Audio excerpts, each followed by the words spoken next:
નમસ્કાર વિદ્યાર્થી મિત્રો, ફરી એકવાર તમારું સ્વાગત છે અમારી યુટ્યુબ ચેનલમાં. તો મિત્રો, આજે આપણે વિડીયોમાં ધોરણ 9નું વિષય ગણિતનું પ્રથમ પરીક્ષા માટેનું પેપર સોલ્યુશન લઈને આવી ચૂક્યા છીએ. આઈએમપી મોડલ પેપર રહેશે, સાહિત્ય તમારે પૂરેપૂરું પેપર સોલ્યુશન જોવાનું રહેશે. ટોટલ માર્ક્સ રહેશે મિત્રો 50 ગુણનું પેપર રહેશે. કેટલા ગુણનું? 50 ગુણનું પેપર રહેશે. સાહિત્ય તમારે પૂરેપૂરું પેપર સોલ્યુશન જોવાનું રહેશે. તેમાં જોઈએ તો નીચે આપેલા બહુ વિકલ્પવાળા પ્રશ્નો માટે સાચો વિકલ્પ પસંદ કરી જવાબ લખવાનો રહેશે. તો આપણે જોઈએ તો પહેલો ક્વેશ્ચન છે, સૌથી નાની ધન પૂર્ણાંક સંખ્યા ખાલી જગ્યા છે. તો સૌથી નાની ધન પૂર્ણાંક સંખ્યા ખાલી જગ્યા છે, તેમાં આપણો જવાબ રહેશે 1 છે. સૌથી નાની પૂર્ણ સંખ્યા 0, સૌથી નાની પ્રાકૃતિક સંખ્યા 1 રહેશે. તો આવી રીતે તમારે જવાબ ટીક કરી લેવા. બીજા નંબરનો ક્વેશ્ચન છે, 25નું વર્ગમૂળ છે. તો 25નું વર્ગમૂળ છે કયું રહેશે? 5. તેની જેમ આપણે જોઈએ તો બીજા કેના વર્ગમૂળ છે? 25નું 5, 36નું 6, 49નું 7, 100નું છે આપણે જોઈએ તો કેટલું છે? 10, 12નું 144, 144નું 12, 121નું 11. એવી રીતે યાદ રાખી લેવું. તો આમાં જવાબ આવશે 1 અને આમાં જવાબ રહેશે 5. પછી છે, નીચેનામાંથી કઈ અસમય સંખ્યા નથી? તો આ અસમય સંખ્યા છે, આ પણ અસમય સંખ્યા છે, આ પણ અસમય સંખ્યા છે. ડી છે 16 છે ને વર્ગમૂળ નીકળશે એટલે અસમય સંખ્યા નથી. તો આવી રીતે તમારે જવાબ ટીક કરી લેવાનો રહેશે. ડી જવાબ આવશે આમાં.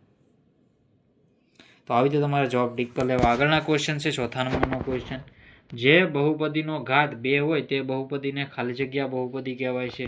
તો એમાં આપણો જવાબ આવશે દ્વિઘાત બહુપદી કહેવાય છે. શું કહેવાય છે? દ્વિઘાત બહુપદી કહેવાય છે. પાંચમા નંબરનું છે, એક્સની 3 ઘાત -1 ના અવયવો કયા છે? તેમાં આપણો જવાબ આવશે બી. શું જવાબ આવશે? બી. x - 1 કૌંસમાં x² + x + 1. છઠ્ઠા નંબર છે, કયા દેશના ગણિતશાસ્ત્રીએ યામ ભૂમિતિ નામની શાખા વિકસાવી હતી? તો એમાં આપણો જવાબ રહેશે ભારત, ગ્રીક, ફ્રેન્ચ. તો એમાં જવાબ આવશે ફ્રેન્ચ. પછી છે સાતમા નંબરનું, યુક્લિડ તેના પ્રસિદ્ધ ગ્રંથ એલિમેન્ટ્સનું ખાલી જગ્યા પ્રકરણોમાં વિભાજન કર્યું હતું.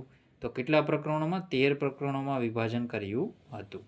આઠમા નંબરનું છે, ખાલી જગ્યા થેલ્સનો સૌથી ખ્યાતનામ વિદ્યાર્થી હતો.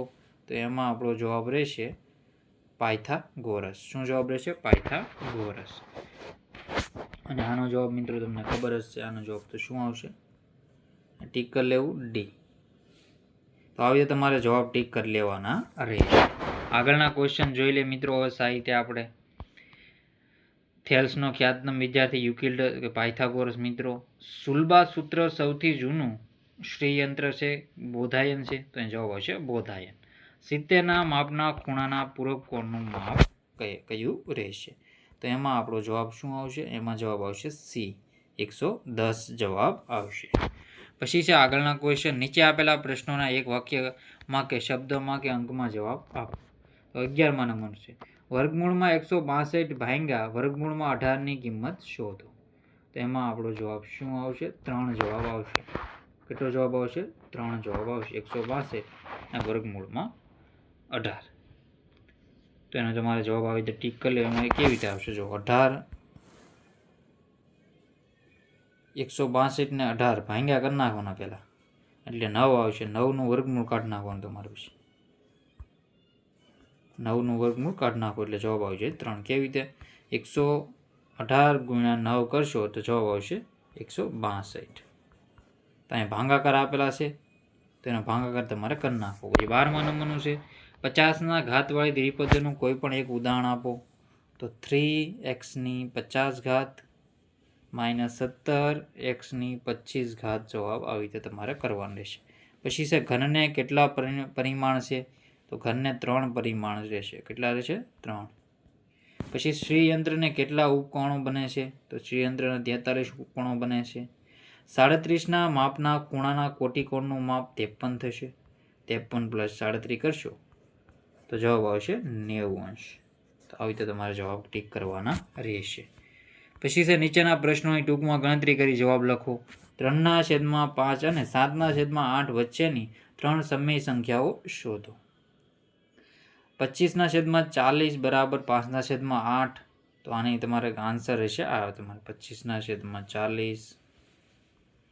તો એનો જવાબ આવે 5/8.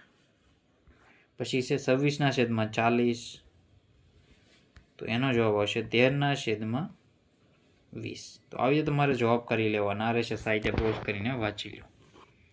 બધા ક્વેશ્ચનના આન્સર સાહિત્ય જોઈ લેવા. ચેનલમાં નવા હો તો ચેનલને સબસ્ક્રાઇબ કરવાનું ભૂલતા નહીં ને બેલ આઇકન પણ દબાવી દેજો.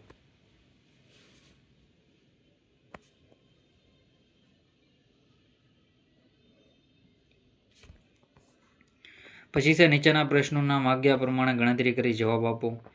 વર્ગમૂળમાં 7ને સંખ્યા રેખા પર દર્શાવો. નીચેના વિધાનો સત્ય છે કે અસત્ય કારણ સહિત ઉત્તર આપો.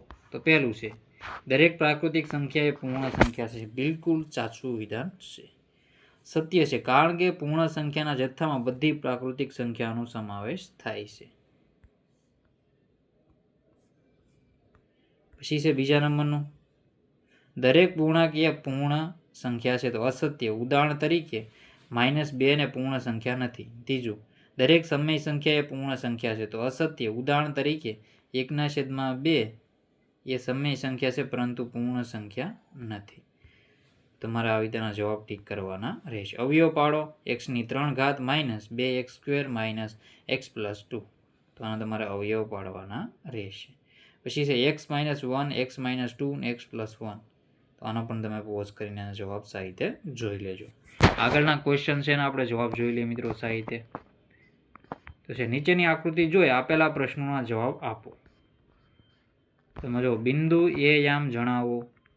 પછી છે બિંદુ B યામ જણાવો. બિંદુ C યામ જણાવો. 3 ને 5 દ્વારા દર્શાવતું બિંદુ લખો. 2 - 6 દ્વારા દર્શાવતું બિંદુ લખો અને બિંદુ D ના યામ જણાવો. તો એનો આન્સર છે આ સાહિત્ય જોઈ લો. સમીકરણ x - y = 5/4 ઉકેલ લખો.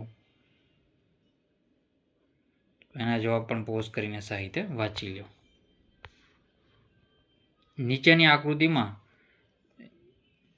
L અને M ની છેદિકા T છે. જો ખૂણો APQ = 72 અને ખૂણો DQF = 108 હોય તો સાબિત કરો કે L આપણે જોઈએ તો M રહેશે. પછી નીચેના પ્રશ્નોના માગ્યા મુજબ ગણતરી કરવાની રહેશે. યોગ્ય નિત્ય સમનો ઉપયોગ કરી 99/3 એટલે કે 99નો ઘનમૂળ છે એની કિંમત શોધવાની છે. તો 99 × 99 કરવાનું રહેશે. તો 97 આપણે જોઈએ તો 9,70,299 જવાબ રહેશે. નીચેની આકૃતિ જુઓ અને નીચેના વિધાનો પૂર્ણ કરો. તેના જવાબ છે સાહિત્ય પોઝ કરીને વાંચી લેજો. અને જે રેખા હોય એક જ રેખા સમાંતર હોય તે પરસ્પર સમાંતર હોય છે. તેનો જવાબ પણ પોઝ કરીને વાંચી લેજો. તો મિત્રો આ વિડીયોને એન્ડ કરીએ છીએ. સાહિત્ય પૂરેપૂરું પેપર જોજો. બાકીના વિષયના પેપર પણ આપણી ચેનલ પરથી મળી જશે. તો મિત્રો વિડીયોને એન્ડ કરીએ છીએ. જય હિન્દ, જય ભારત.